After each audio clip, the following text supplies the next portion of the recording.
I want you to picture um, a brilliant technology executive. We are talking of a literal genius here. Okay, I'm picturing it. So in his 20s, this guy designed and patented a key component for Wi-Fi routers.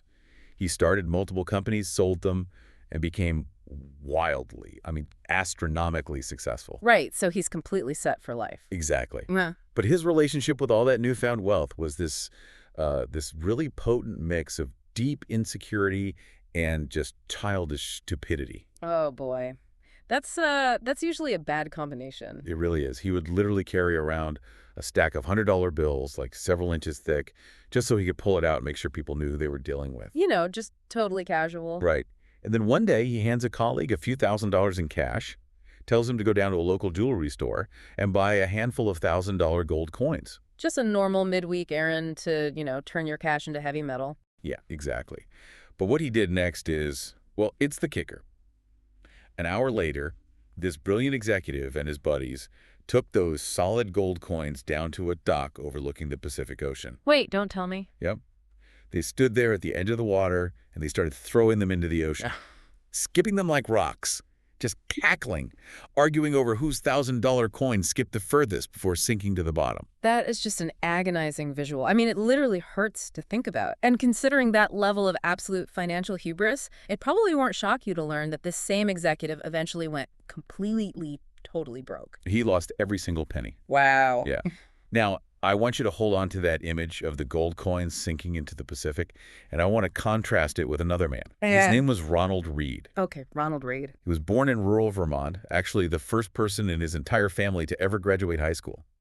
For 25 years, Ronald fixed cars at a local gas station. Quite a different background. Totally. And after that, he spent 17 years sweeping floors as a janitor at JCPenney. He bought a 2-bedroom house for $12 grand, lived there his entire life, and his main hobby was just, chopping firewood. Just a profoundly quiet, modest, almost invisible life. Invisible right up until he died in 2014 at the age of 92. And suddenly he became front-page international news. Because of his estate, right. Yes, because Ronald Reed, the gas station attendant in the flannel shirt, died with an estate worth millions of dollars. Millions. He became a major philanthropist, leaving a massive fortune to his local hospital and library. It creates this ultimate paradox. Like, how does the brilliant, hyper-educated tech genius go bankrupt while the humble janitor builds a multi-million-dollar empire from scratch? That paradox is exactly the engine driving our discussion today. Welcome to our deep dive into the sources surrounding Morgan Housel's acclaimed book, The Psychology of Money. It's such a fantastic source text. It really is. The mission of this deep dive is to unpack one incredibly liberating, totally mind-bending premise from the sources, and that is, doing well with money has very little to do with how smart you are, and almost everything to do with how you behave. Right. It's a soft skill, not a hard science. Exactly.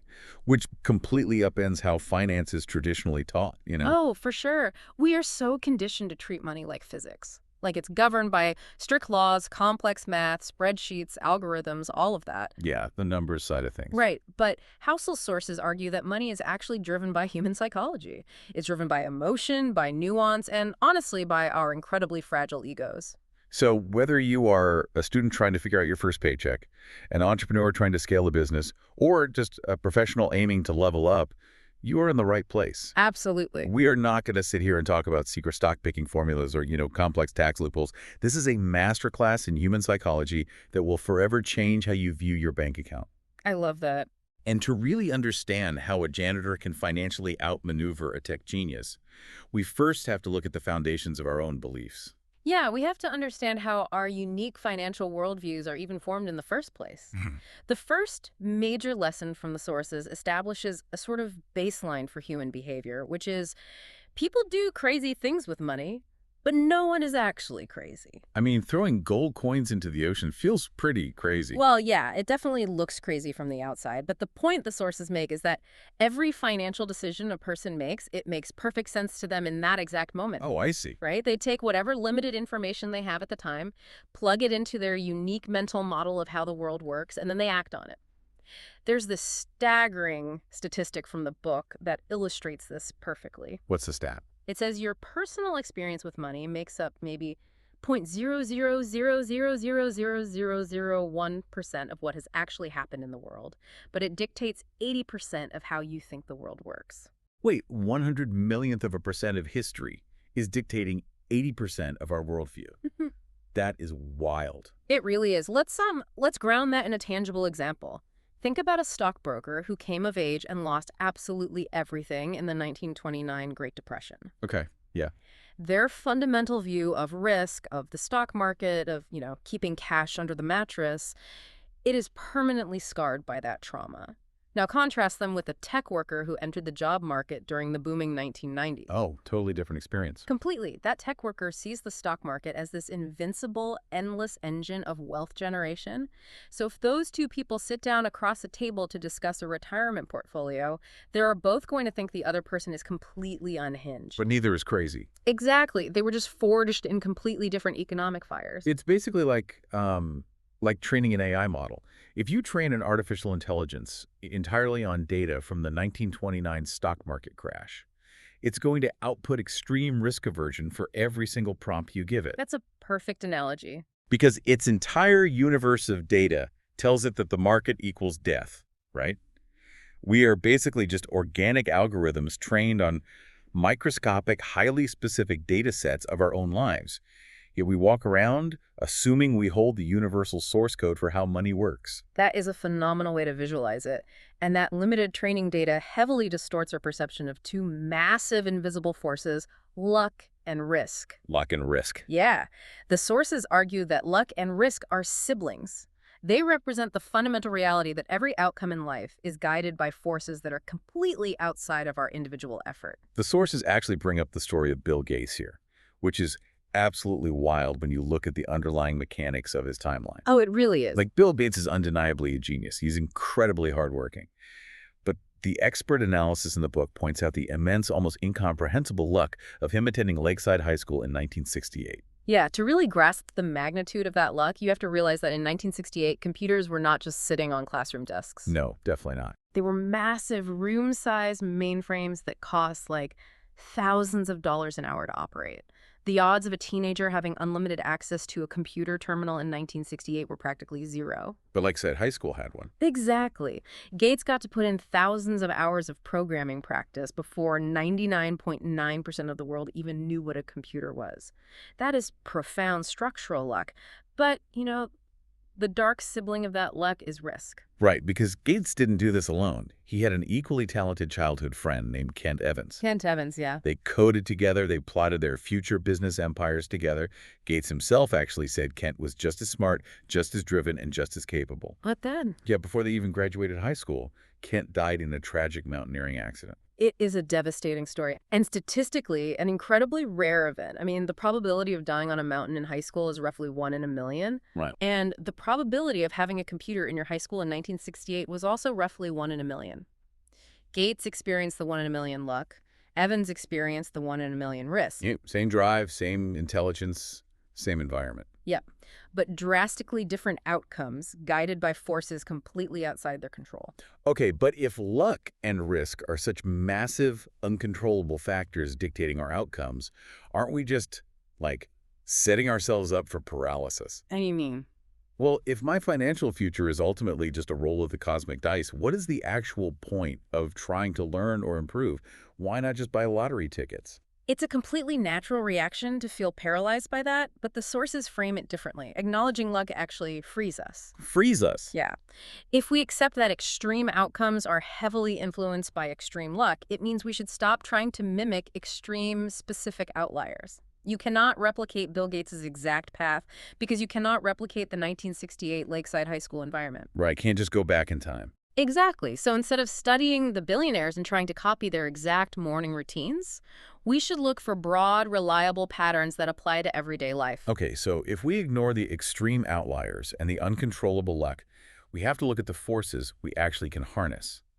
And the sources suggest that the most powerful force in finance isn't intelligence or, market timing. It's time. and our behavioral response to it. Time is the great equalizer here, and it brings us to the concept of confounding compounding. The book uses Warren Buffett as the ultimate case study. Of course, the classic example. Always. At the time the book was written, Buffett's net worth was around $84.5 billion.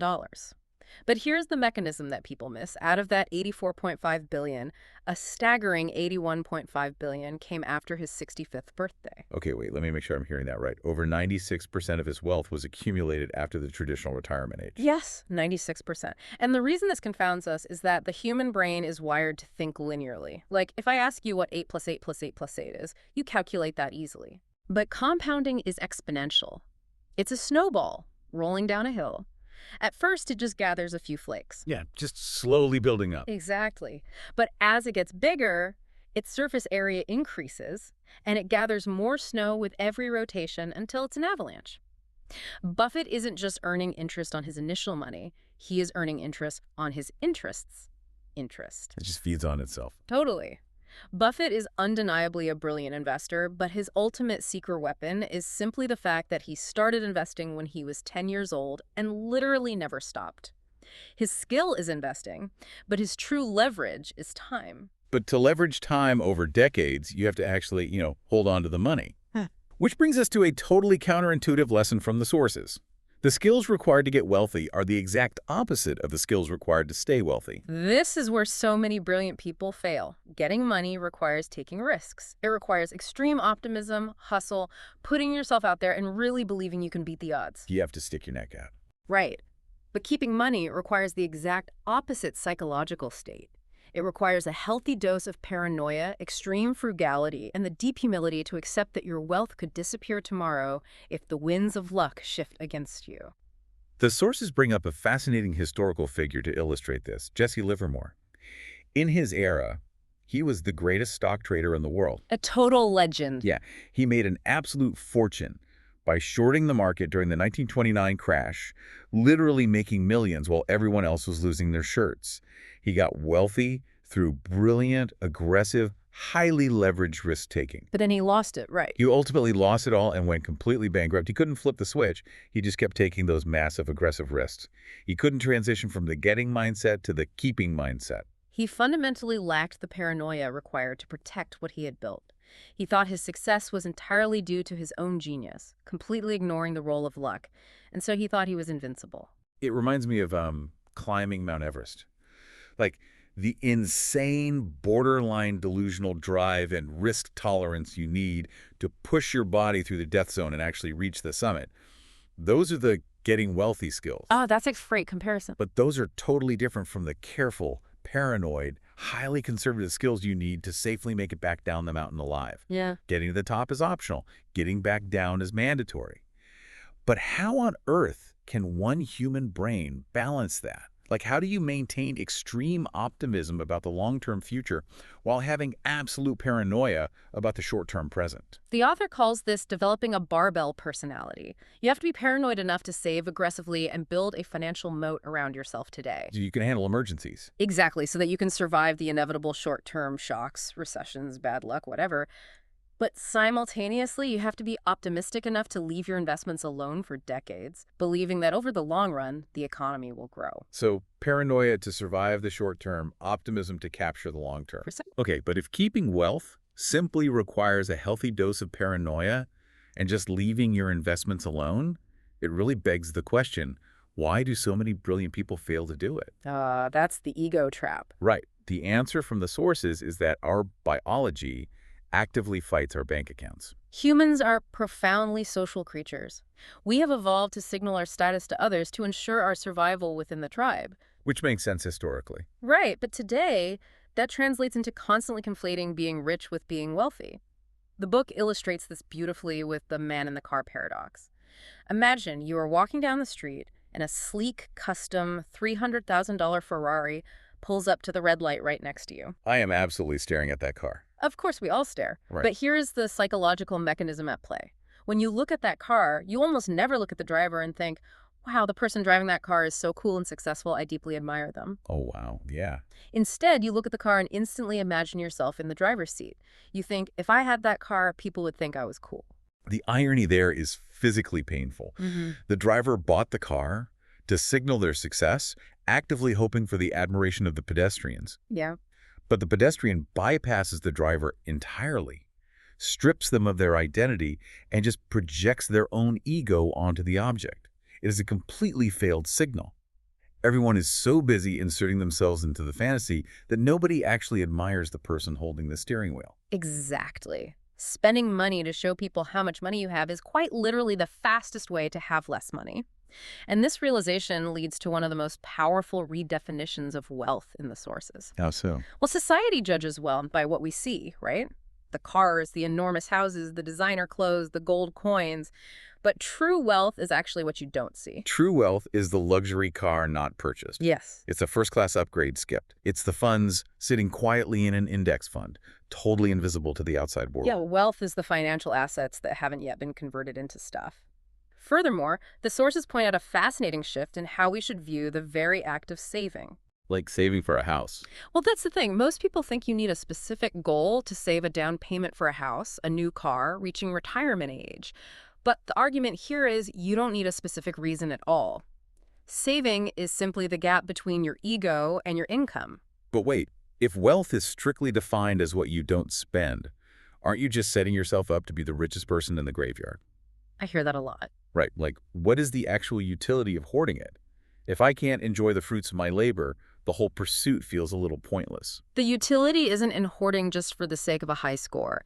It comes down to understanding what money's highest intrinsic value really is. The sources argue that the greatest value of money isn't buying physical objects. It is buying freedom. Buying freedom, okay. The highest dividend that money pays is the ability to wake up every single morning and say, I can do whatever I want today. When you save money, you aren't just hoarding cash, you are buying future options. Oh, I like that. Future options. Yeah, you are buying the flexibility to leave a toxic job without panicking. You are buying the ability to wait for the perfect career opportunity rather than just, taking the first one out of desperation. You're buying your own time back from the world. Okay, that reframes it completely for me. Hmm. I am not depriving myself of a Ferrari. I am purchasing the right to dictate my own schedule. Exactly. But if the ultimate goal of money is to buy freedom and peace of mind, how do we practically apply this without obsessing over being the perfect, mathematically flawless investor? This is where the psychology gets very practical. Yeah. The sources say you shouldn't try to be coldly, mathematically rational with your money because you aren't a spreadsheet. You're an emotional human being. Yeah. Instead, you should aim to be pretty reasonable. So reasonable is greater than rational. Let's look at how that works in practice. The mathematically optimal, perfectly rational investment strategy might require you to put every spare penny into a highly volatile, leveraged index fund. The math says it yields the highest return over 30 years. Sure, on paper. But if the daily volatility of that fund makes you lose sleep and causes you to panic and sell at the absolute bottom of a market crash, then it was a terrible strategy for you. The best financial plan isn't the one with the highest theoretical yield. It's simply the one that maximizes how well you sleep at night. Because if you sleep well, you don't panic. Mm-hmm. And if you don't panic, you can actually stay in the game for the decades required for compounding to work. Exactly. Which means building in what the sources call a margin of safety. You just have to assume your life won't go according to plan. You will face unexpected medical expenses, market crashes, or, you might just change your mind about what you want your life to look like in 10 years. However, to fully understand this material, we do have to look at the friction in these concepts. The sources include a critique from reviewer Graham Stoll, who read the book and felt it lacked, quote, profound psychological insights. Oh, interesting. Yeah, Stoll argued that the book mostly just offered obvious practical ideas. But in doing so, Stoll brings up a fascinating behavioral concept he calls the scale paradox. This paradox is so revealing about how our brains misfire. Stoll asks why people will fight tooth and nail, spending 20 minutes comparing prices at the grocery store to save 50 cents on a dozen eggs. But then they completely fail to put in that same level of effort to negotiate and save $10,000 on the purchase price of a house. It highlights a massive flaw in our financial processing. Like, why do we sweat the pennies and entirely ignore the tens of thousands of dollars when the actual financial impact is vastly different? It comes back to evolutionary psychology, I think. Maybe our hunter-gatherer brains treat massive abstract numbers like $10,000 the same way we treat a video game score. It doesn't feel tangible. Right. We never evolved to process a $10,000 mortgage fluctuation, but 50 cents. That represents a physical piece of fruit, an immediate calorie. That feels like real survival money that our primitive brains can actually comprehend. That makes total sense. But looking at Stoll's critique that the book focuses on these simple practical ideas rather than deep academic cognitive paradoxes, does that undermine the value of the work? If we synthesize Stull's critique with the core message of the sources, it actually highlights exactly why this approach is so effective. It might skip the dense academic cognitive theory, but its intense focus on simple behavioral truths is precisely what everyday people need. Yeah, the practical application. Because, as the sources point out, knowing what to do tells you absolutely nothing about what happens in your head when you actually try to do it. The truths might be simple on paper: save money, buy index funds, be patient. But executing those simple truths against the crushing weight of your own ego, societal pressure, and biological impulses is incredibly difficult. So let's bring all of this together for you, the listener. Doing well financially is not a test of your intelligence. It is a lifelong, daily negotiation with your own ego, your internal biases, and your understanding of time. Beautifully said. Past a certain level of covering your basic survival needs, food, shelter, security, what you require to be happy is entirely dictated by your ego and your expectations. It forces a massive shift in perspective. And building on everything we've unpacked from these sources today, I want to leave you with a final lingering thought to mull over. Let's hear it. If wealth is mathematically defined as the gap between your desires and your income, then practicing the psychological skill of wanting less is identical to receiving a massive raise. Wanting less is the exact same thing as making more. But wanting less is entirely within your own control. So, here's our call to action for you today as you go back to your life. What should they do? Look around at your goals, look at the things you are saving for, and ask yourself this incredibly difficult question. What is one thing I'm striving to buy right now that is actually just a down payment on someone else's opinion of me? It is a really uncomfortable question, but it is the absolute first step toward actual financial freedom. Because if you can answer that honestly and adjust your behavior, you might just find yourself a little closer to Ronald Reed, chopping firewood in Vermont with a quiet smile and millions in the bank, and a little further away from the guy throwing his gold coins into the ocean.